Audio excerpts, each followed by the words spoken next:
I just wanted to update you. Here is the hardy geranium that I dug up and divided and transplanted some in other areas. Here's the original spot that I planted some of it back in because it does really well, and I will show you some of the other plants that I divided from this plant. So here's along my studio. I have sweet peas right here in the corner, and then I'm going to go back around here, and this is where I had planted one of the divisions, and it's done really well down in here. I'll trim it back a little bit, and then next spring this will become even larger. This one actually did a little bit better than the original, and I think it's because this one got a little bit more water. So I need to dig out this iris and divide it and all of that, but that one's doing really well right there and will get much bigger. These things for me get at least 3 feet tall, and they get 3 or 4 feet wide if I don't keep them pruned back.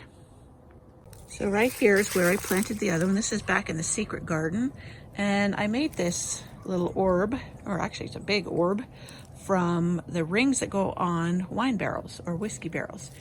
And I wanted the hardy geranium, this is Rozanne, to grow up through it, and it could be kind of a support. And I'll keep it pruned within the orb, so it's just kind of a design element.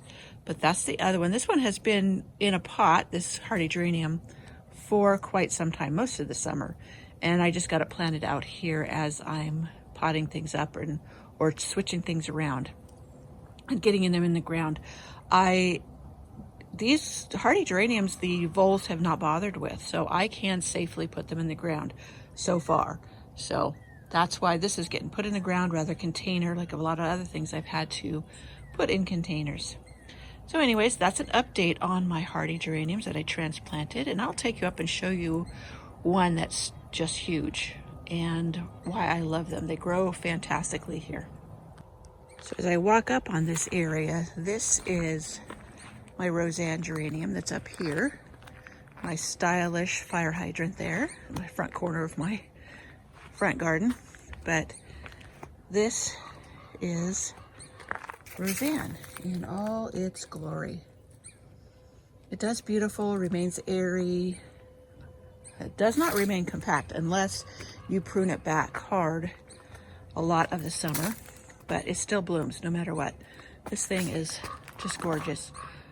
It just puts on blooms like this all summer long. So it's a nice perennial that performs beautifully. I have it next to a ground cover rose. This needs to be trimmed back too. This has gotten hard pruned several times this summer, and it just keeps on blooming. Let me show you the beautiful white blooms. Anyways, so this one up here is going to be dug up and divided as well, as I'm doing this whole area a little bit differently. Right down there you can see a limelight hydrangea I just put in,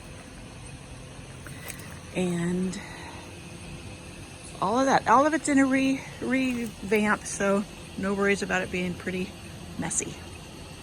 Well, I hope you enjoyed this video, and check out how I divide hardy geraniums in the video I will put a link to in the description box below. It's an easy way to get free plants, especially plants you know thrive in your garden and perform with ease.